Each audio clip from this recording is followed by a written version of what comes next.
இல்லை சார், இல்லை சார். அனைவருக்கும் வணக்கம். ஸோ இது அன்பே டயானா இந்த படத்தில் வந்து நான் பெங்களூர் பாபா அப்படிங்கிற ஒரு கேரக்டர் பண்ணியிருக்கேன். இந்த வாய்ப்பை வந்து எனக்கு கொடுத்த அனைவருக்கும் நன்றி. அதே மாதிரி உங்களோட தான் ப்ரெஸ் அண்ட் எல்லாருமே நீங்கள் வந்து படம் பார்த்துருப்பீங்க. எப்படி இருந்துச்சோ கொஞ்சம் என்னோட கேரக்டர் கொஞ்சம் நன்றி கேட்டுக்கொள்கிறேன். இல்லை சும்மா விளையாட்டுக்கு சொன்னேன். மற்றபடி ரொம்ப படம் பார்த்துருப்பீங்க, உங்களுக்கு பிடிச்சிருக்குன்னு நம்புகிறோம். அதுமாதிரி $1,000,000 அண்ட் சத்யா மேம் எல்லாருக்குமே ரொம்ப நன்றி. என்னை நம்பி இந்த கேரக்டர் கொடுத்ததுக்கு பாரி ப்ரோவுக்கும் ரொம்ப நன்றி. தேங்க்யூ. எல்லாருக்கும் வணக்கம். இந்த படத்தில் ஹீரோயினா மேஜிக் டயானா கொன்சால்வஸ் அப்படின்ற Anglo Indian girl from Perambur அந்த கேரக்டர் நான் பண்ணியிருக்கேன். அண்ட் இந்த ஆப்பர்ச்சுனிட்டி கொடுத்த $1,000,000 அண்ட் நியோ கேசல் மேம்க்கு ரொம்ப நன்றி. அண்ட் பாரி ரொம்ப அழகாக இந்த படமும் எழுதியிருந்தார். அண்ட் என் கேரக்டரும் ரொம்ப அழகாக வடிவமைச்சிருந்தாங்க. இந்த ரோல் ப்ளே பண்ணுறது எனக்கு ரொம்ப ரொம்ப சந்தோஷமாக இருந்தது. ப்ரெஸ் அண்ட் மீடியா எல்லோரும் படம் பார்த்துருப்பீங்க, உங்கள் எல்லாருக்கும் பிடிக்கும்னு நம்புகிறேன். உங்களோட சப்போர்ட்டை தயவுசெய்து இந்த படத்துக்கு கொடுங்க. Thank you so much. எல்லாருக்கும் வணக்கம். ரொம்ப சந்தோஷமான ஈவினிங்காக இருக்குது. இந்த பயணம்ன்றது ஜமால் ஆரம்பிச்சது அப்படின்னு நினச்சிங்கன்னா அது இல்லை. 2013 ஆக்டிங் கிளாஸ் எப்போ சேர்ந்தனோ அதிலேருந்து ஆரம்பிச்சது. எல்லாமே இந்த பாத் வந்து ரொம்ப ரொம்ப கஷ்டமாக இருந்தது. சின்ன சின்ன கேரக்டர்ஸ் பண்ணி முகம் தெரியாமல் க்ரௌடில் நின்று அப்படி ஒன்றா பண்ணி தான் இந்த இடத்துக்கு வந்தோம். ஜமா பண்ணப்பையும் ரொம்ப நம்பிக்கையோடு தான் நாங்கள் வந்து உங்களெல்லாம் சந்தித்து தேட்டரில் போய் பார்த்தோம். ஜமா வந்து தேட்டருக்கெலாம் பெருசாக வந்து ஒரு ரீச் இல்லை. பட் இந்த அன்பே டயானா முழுக்க தேட்டரிக்கலுக்காக எடுக்கப்பட்ட ஒரு படம் தான். இவங்க ப்ரெஸ் பீப்புள் நீங்கள் எல்லாருமே வந்து இதை நீங்கள் சப்போர்ட் பண்ணது, இந்த ஈவினிங் நீங்கள் என்ஜாய் பண்ணி பார்த்தது பயங்கர ஓவர்வெல்மிங்காக இருந்தது எனக்கு. ஏன்னா என்ன மாதிரி வளர்ந்து வர்ற கலைஞர்களுக்கு எல்லாருமே வந்து இது ஒரு பெரிய சப்போர்ட்டாக இருக்கும். ஏன்னா நீங்கள் எழுத போகிற ஒரு வார்த்தையும் தான் மக்களுக்கு வந்து ஒரு பெரிய நம்பிக்கையை கொடுக்கும் அப்படின்னு நம்புகிறோம். இந்த வெற்றி வந்து எனக்கான வெற்றியாக மட்டும் இருக்காது, என்ன மாதிரி இன்னும் கஷ்டப்பட்டு இருக்க நிறைய உதவி இயக்குநர்களுக்கும் அதுக்கான வெற்றியுமா இருக்கும். என்ன மாதிரி கஷ்டப்படுற நடிகர்களுக்குமான வெற்றியாகவும் இது இருக்கும். கண்டிப்பாக இந்த படத்தை மக்கள்கிட்ட போய் நல்லபடியாக கொண்டு போய் சேருங்க. உங்கள் எல்லாருக்கும் படம் பிடிச்சிருக்கு அப்படின்றத வந்து நீங்கள் சொன்ன வார்த்தைகள்லேருந்தே எங்களால் எடுத்துக்க முடியுது. கண்டிப்பாக இந்த படத்தை உங்களால் எவ்வளோக்கு எவ்வளோ சப்போர்ட் பண்ண முடியுமோ நீங்கள் சப்போர்ட் பண்ணி கொடுக்கணும். தேங்க்யூ. படத்தில் தெலுங்கும் இருக்குது, கன்னடா இருக்குது, ஹிந்தி இருக்குது, இங்கிலீஷ் இருக்குது, மலையாளம் தான் ஒரு விஷயம் அதுக்கப்புறம் தான் யோசிச்சோம் சார். நம்ம எழுதி முடிச்சதுக்கப்புறம் தான் ஒரு சில விஷயங்கள் வந்து யோசித்தோம். மலையாளமும் வச்சுருக்கலாமே அப்படிங்கிறது. பட் அடுத்து எதனா ஒன்று மலையாளத்துக்கு ஸ்பெஷலாக ஒரு படம் பண்ணிடலாம் அப்படின்றது தான். தெலுங்கு நிறைய இருக்கு, டிஎன்சி கொஞ்சம் புரியுமா? உள்ள சென்னை ஓகே இல்லை சார், சென்னையில் மட்டும் இல்லை, நிறைய ஊர்லேயுமே தெலுங்கு தெரிஞ்சவங்க இருக்காங்க. அது இல்லாமல் எல்லாமே படத்தில் யூஸ் பண்ணது எல்லாமே வந்து ரொம்ப காமனான தெலுங்கு வார்த்தைகள் தான். ரொம்ப கஷ்டமான வார்த்தைகள்லாம் எதுவுமே உபயோகிக்காமல் எதெல்லாம் புரியுமோ, இது வரைக்கும் தமிழ் சினிமாவில் என்னென்னலாம் வந்திருக்கோ அந்த வார்த்தைகளை மட்டும் தெலுங்கு வார்த்தைகளாக யூஸ் பண்ணுவோம். மற்றது எல்லாமே அதுவும் இல்லாமல் தெலுங்கு எங்கெங்கே வந்து நிறையா யூஸ் பண்ணியிருந்தோம்னா எதெல்லாம் முக்கியமான இடம் இல்லையோ அங்கே மட்டும் தெலுங்கு யூஸ் பண்ணிவிட்டு எதெல்லாம் மக்களுக்கு புரியணுமோ புரிய வேண்டிய இடத்துல எல்லாமே தமிழில் தான் மேக்ஸிமம் வந்து முயற்சி பண்ணியிருக்கோம். கண்டிப்பாக இது எல்லாருக்கும் பிடிக்கும் அப்படின்னு, புரியாத அளவுக்கு இல்லாமல் கண்டிப்பாக பிடிக்கும்னு நம்புகிறேன்.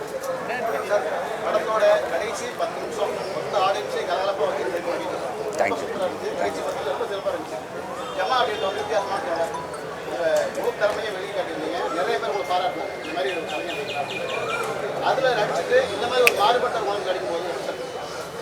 ரொம்ப சந்தோஷமாக இருந்தது.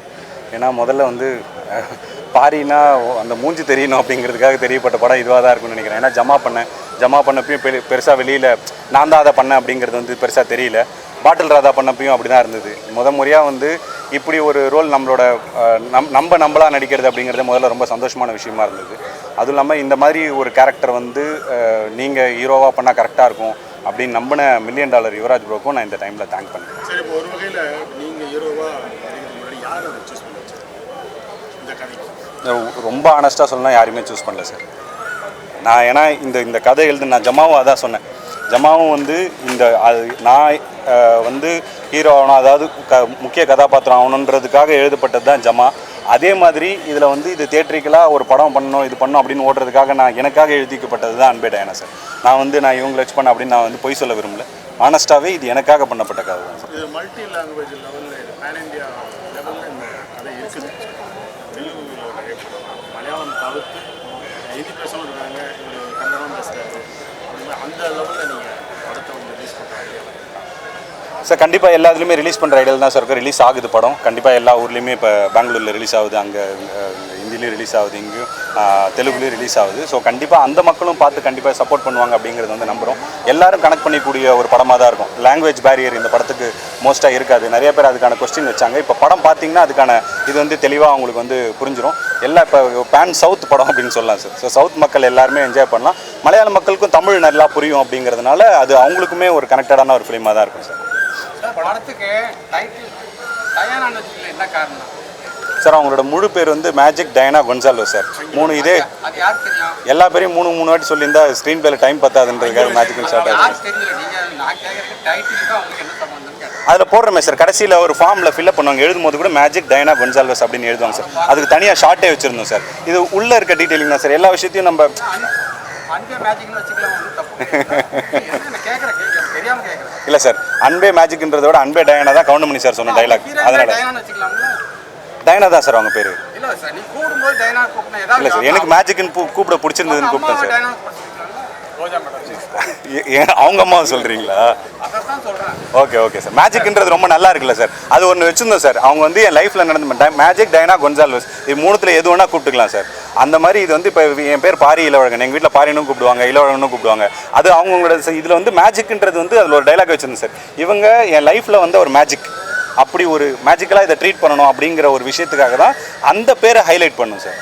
இது வந்து டயானாங்கிறது இன்னும் மக்களுக்கு அன்பே மேஜிக் அப்படிங்கிறத விட அன்பே டயானாங்கிறது நம்ம தமிழ் மக்களுக்கு கவுண்டமணி சார் சொல்லும் போது தெரியும் அப்படிங்கிறதுனால அதை கொஞ்சம் வச்சது தான் சார். அது தேங்க்யூ. படத்தில் அதிகமாக கை தட்டுவாங்க சேத்தன் சார். உண்மையிலே நிஜ பார்த்த கேரக்டரா அதுக்கு இவர் ரெண்டுமே நீங்கள் நிஜ வாழ்க்கையிலேருந்து பார்த்ததா கற்பனை எடுத்து சார்? நிஜ வாழ்க்கையிலேருந்து எடுத்தது தான் சார். இவர் வந்து என்னோட நண்பர் ஒருத்தர் இருக்கார், அவர் பேருமே பாபா தான். அவரும் பெங்களூர்லேருந்து வந்தவர். அவர் கேரக்டர்லேருந்து இன்ஸ்பயர் ஆகி பண்ணது தான் இந்த கேரக்டர். அந்த பிரிண்டிங் ப்ரெஸ் வச்சுருக்கிறதும் அவர் தான். அந்த பிரிண்டிங் ப்ரெஸ்ஸெல்லாம் நாங்கள் ஷூட்டே பண்ணோம். ஸோ எல்லாமே அது ரியல் லைஃப்லேருந்து இன்ஸ்பயர் ஆனது தான். சேத்தன் சாருமே கிட்டத்தட்ட அப்படி ரியல் லைஃப்லேருந்து நிறைய அப்பாக்கள் அந்த மாதிரி ஜாலியான அப்பாக்கள் வந்து இருக்காங்க. அப்படி சேத்தன் சார் இன்ஸ்பயர் பண்ணது தான் சார்.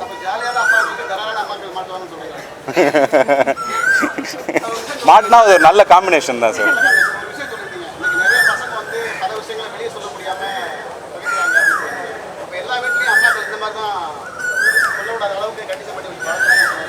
சார் அப்படி இல்லை சார். இப்போ நம்ம ஒன்று ரெப்ரசென்ட் பண்ணுறோன்னா ஒரு நம்ம சொல்கிற கருத்து தான் எல்லாருமே அப்படி இருக்காங்க அப்படின்னு இல்லை சார். இப்போ நம்ம ஒரு ஏலியன் படம் எடுக்கணும்னா எல்லாருமே ஏலியனாக இருக்கும் அப்படின்னு நீங்கள் சொல்கிறீங்களா அப்படின்ற மாதிரி இருக்குது சார். அப்படி இல்லை சார். இது வந்து என்னென்னா அம்மாக்கள் வந்து ஒரு பொதுவான ஒரு சில அம்மாக்களை ரெப்ரசென்ட் பண்ணி தான் சார் நம்ம கதை எடுக்கிறோம். நிறைய கதைகள் நமக்குள்ளவே இருக்குது. அதுலேருந்து எந்த கதையை நம்ம எடுத்தால் வந்து இன்னும் இதுக்கு இந்த கதைக்கு சரியாக இருக்கும் அப்படிங்கிற தேர்வு தான் சார். அப்போ ஸ்ட்ரிக்டாக இருக்க அம்மாக்களுக்குள்ளேயுமே ஒரு விஷயம் இருக்குது. ஏன் அவங்க ஸ்ட்ரிக்டாக இருக்காங்க, அவங்களுக்குள்ள என்ன வழி இருக்குது, அவங்க கோவத்தை வந்து ஏன் அப்படி ஒரு ஷீல்டாக யூஸ் பண்ணிக்கிறாங்க அப்படிங்கிறதையுமே இதில் பேசியிருக்கோம் சார். அந்த ஸ்ட்ரிக்டாக நம்ம வந்து இவங்க இப்படி தான் இருக்காங்க அப்படின்னு பண்ணாமல் அவங்களோட சைடையுமே இதில் அனலைஸ் பண்ணியிருக்கோம் சார். பல இடங்களில் ஜாதி பற்றி தான் எங்கள் ஜாதியா எங்கள் ஜாதி அப்படின்னு சமீப காலமாக பார்த்தீங்கன்னா ஜாதி படங்கள் வந்து வன்முறை தூண்டுது அப்படின்ற மாதிரி வந்துட்டு இருக்கு. ஒரு சில மீடியாக்கள் வந்துட்டு ஜாதி படம் அப்படின்னு சொல்லி கொள்கை கிளப்புவாங்க அப்படின்ற எண்ணங்கள் உங்களுக்கு வந்ததே இல்லை?